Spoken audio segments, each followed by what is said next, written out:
오늘은 마태복음 9장 14절에서 17절까지의 말씀, 마태복음 9장 14절에서 17절까지 우리 말씀 함께 합독하시겠습니다. 그때 요한의 제자들이 예수께 나와 이르되 우리와 바리새인들은 금식하는데 어찌하여 당신의 제자들은 금식하지 아니하나이까? 예수께서 그들에게 이르시되 혼인집 손님들이 신랑과 함께 있을 동안에 슬퍼할 수 있느냐? 그러나 신랑을 빼앗길 날이 이르리니 그때에는 금식할 것이니라.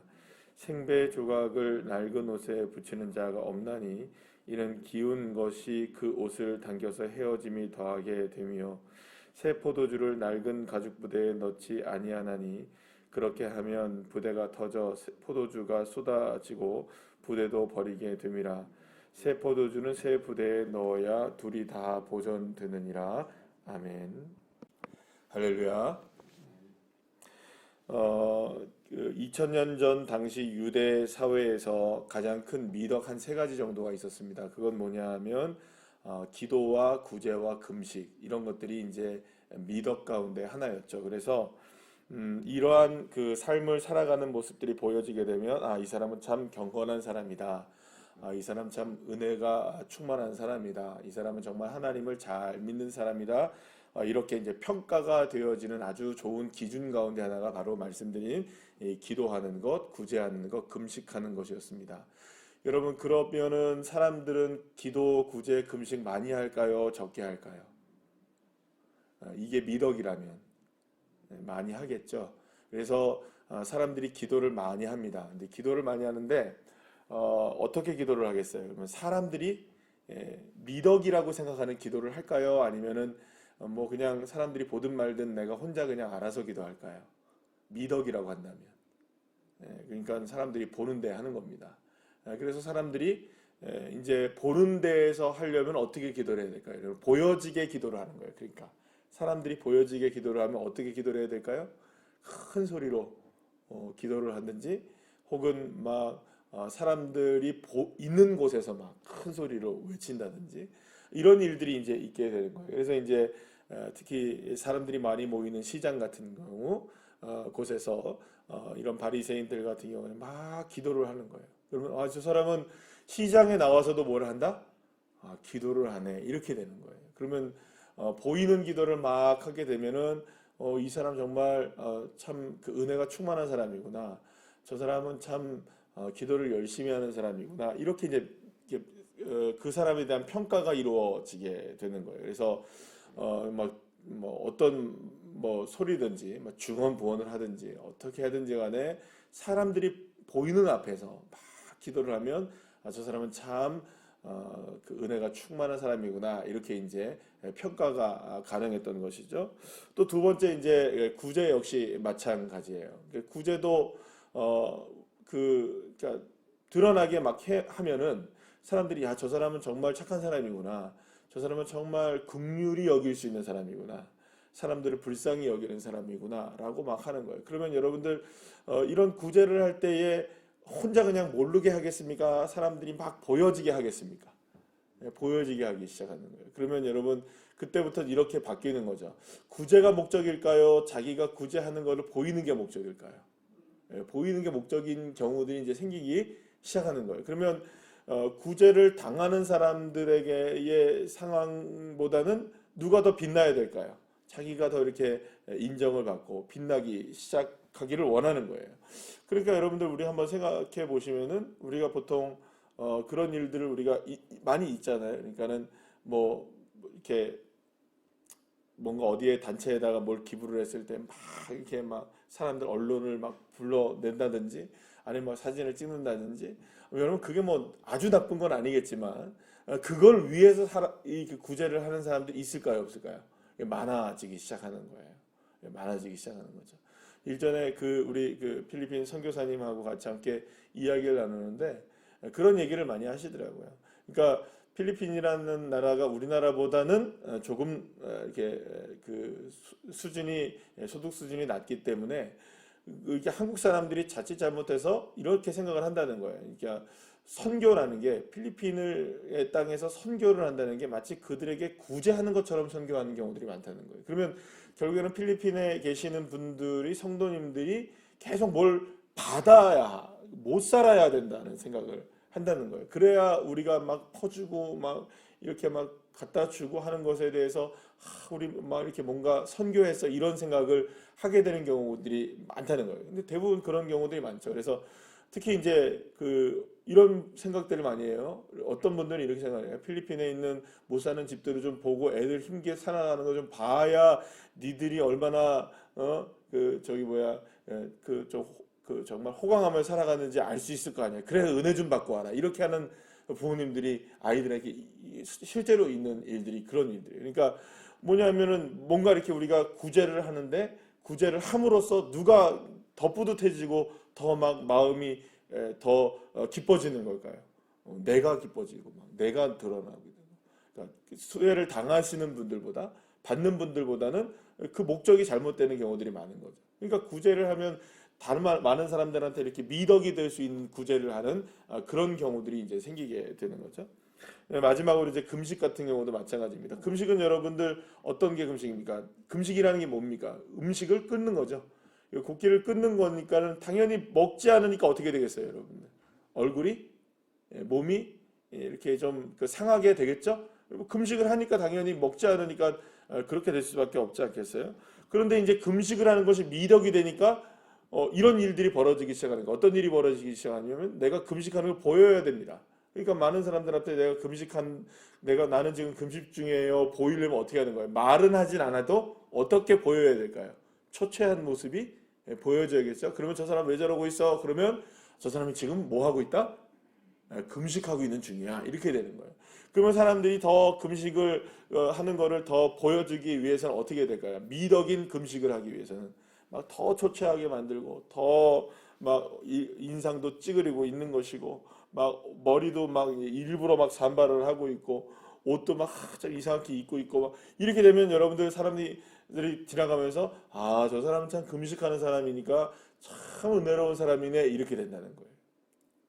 그러니까 지금까지 말했던 이런 기도와 구제와 금식이 처음부터 그런 식으로 됐을까요? 아니면 사람들이 미덕이라고 생각하니까 그렇게 변하기 시작했을까요? 미덕이라고 생각하니까 사람들 앞에 보여지는 것들로 드러나기 시작하고 그렇게 됐던 거예요. 이미 예수님께서는 이런 문제에 있어서 산상수훈에서 다 이미 말씀을 하셨습니다. 다 말씀을 하셨어요. 그러니까 예수님께서는 기도를 하든 구제를 하든 금식을 하든 이게 만약에 누군가에게 보여주기 위한 것이라면 그리고 그것이 미덕을 위한 것이라면 이미 목적을 다 이루었다는 거예요. 누구에게 목적을 다 이루었다는 겁니까?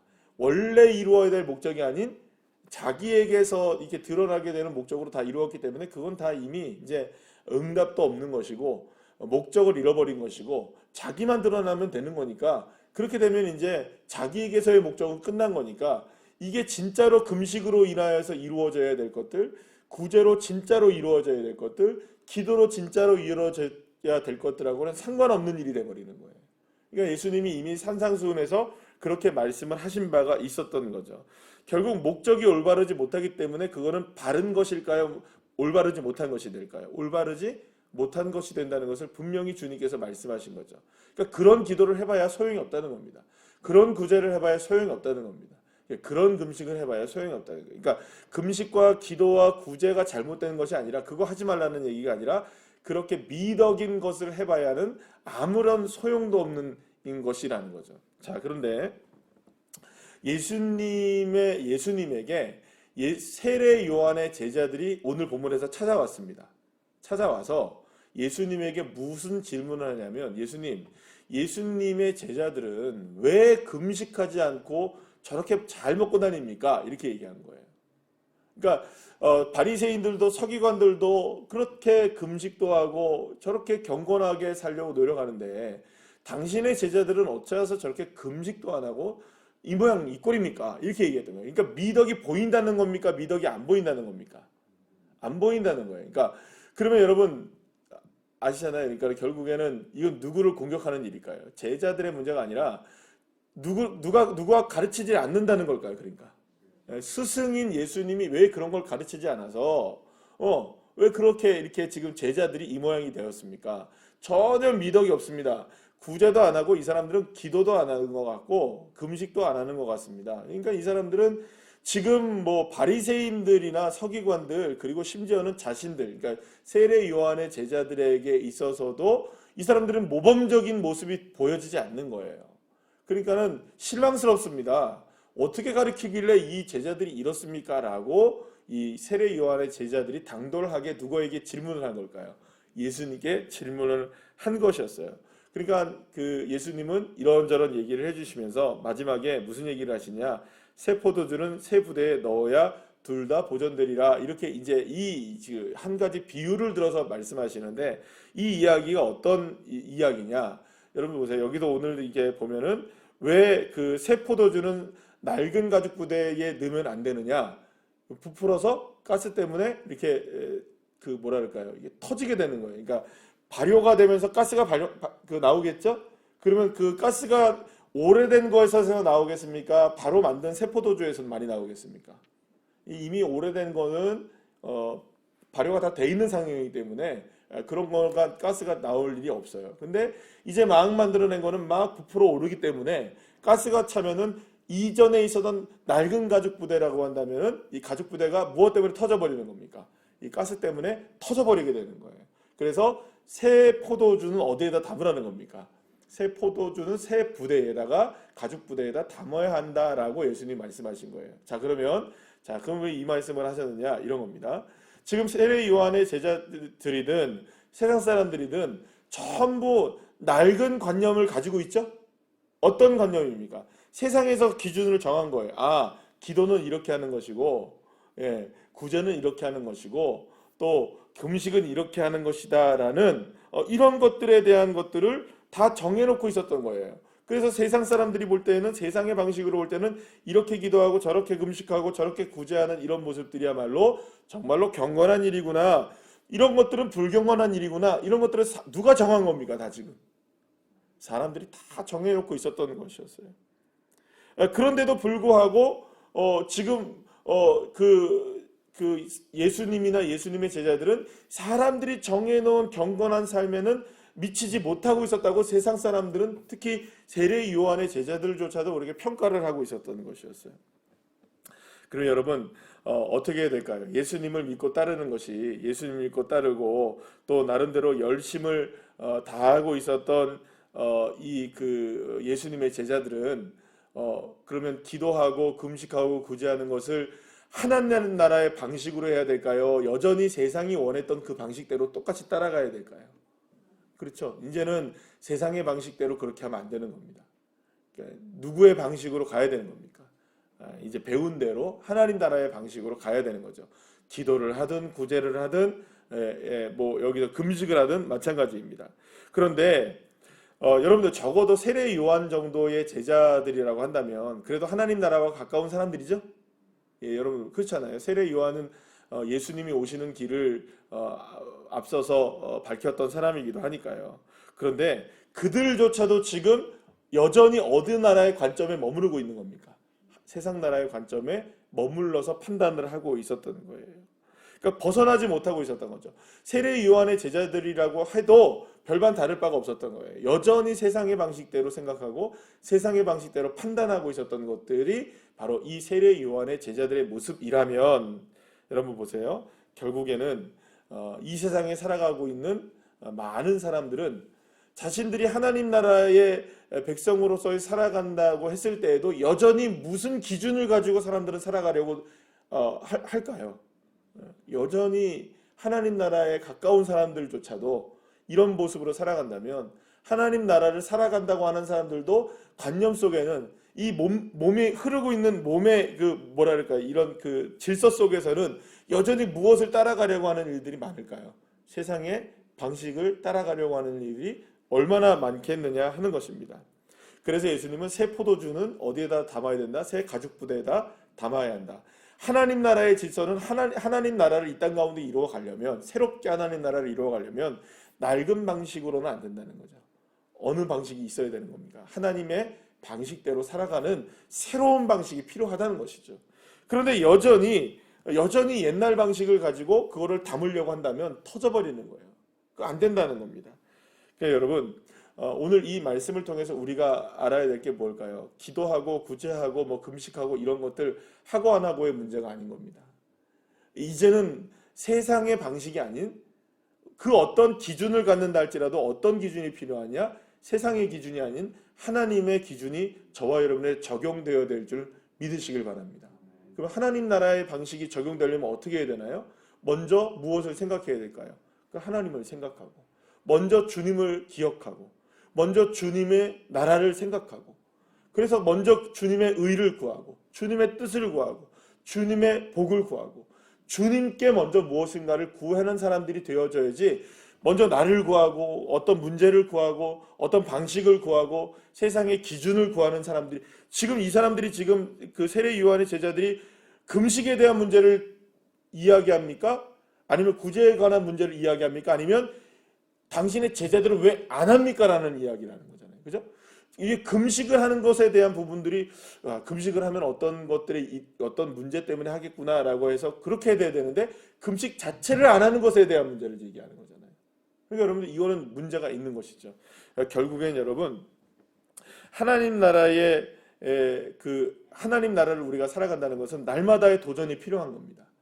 어떤 삶이 우리에게 다가온다 할지라도 세상의 관점이 아니라 내가 옳다고 하는 것이 아니라 내 생각을 앞세우는 것이 아니고 내가 맞다고 생각하는 걸 주장하고 그렇게 행하는 것을 따라가는 것이 아니라 새 부대에 담으셔야 됩니다. 주님을 기억하셔야 됩니다. 그러니까 날마다 어떤 상황에서든지 이렇게 가려고 할 때마다 누구의 뜻을 물어야 될까요? 주님이 원하시는 대로 되기를 원합니다. 할렐루야. 주님의 뜻이 이루어지길 원합니다.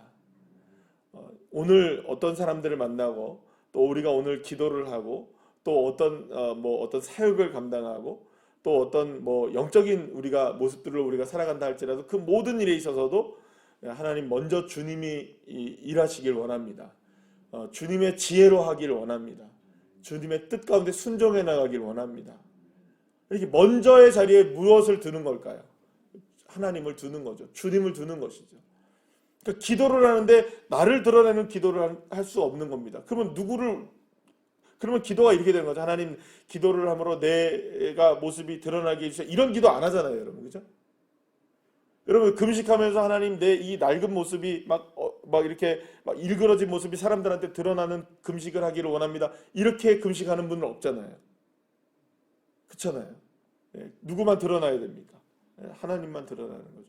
그러니까 사실은 우리가 지금 믿음 생활을 하고 있고 예수를 믿고 있고 교회를 다니고 있으면서도 하나님 나라에 살면서도 여러분, 그러니 우리가 얼마나 낡은 것들이 많겠어요. 그럼 여러분들, 저와 여러분 모두를 한번 삶을 돌아보시죠. 신앙생활을 돌아보시죠. 우리는 전혀 세상의 관점과 세상의 기준으로 나는 신앙생활을 하지 않고 오직 하나님의 관점으로 신앙생활 하십니까? 그렇지 않을 때 많죠. 그렇지 않을 때 많잖아요. 여전히 세상의 기준과 세상의 관점으로 우리가 할 때가 얼마나 많습니까? 그게 신앙으로 포장되어질 때가 얼마나 많을까요? 그죠? 그게 믿음이라고 포장되어질 때가 얼마나 많겠어요. 그 정작 주님이 원하시는 일이 아닐 수 있잖아요. 그래서 예수님이 뭐라고 얘기하십니까? 산상수훈의 말미에서 뭐라고 얘기하셨습니까? 나더러 주여 주여 하는 자마다 다 천국에 들어갈 것이 아니라 누구의 뜻대로, 하나님의 뜻대로 행하는 자라야, 아버지의 뜻대로 행하는 자라야 하늘에 들어갈 수 있는 거예요. 천국에 갈 수 있는 거예요. 그런데 하나님의 뜻대로 되지 않고 누구의 뜻대로 다 하는 겁니까? 내 뜻대로 다 하는 거예요. 내 마음대로 다 하는 거예요. 그런 일들이 얼마나 많겠어요. 누구조차도 그러는 겁니까? 세례 요한의 제자들조차도 그렇게 모습이 드러나는 거니까 우리는 오죽하겠습니까? 사랑하는 여러분, 하나님 나라의 백성답게 하나님 나라의 기준을 가지고 살아가는 주의 자녀들 되시길 소망합니다.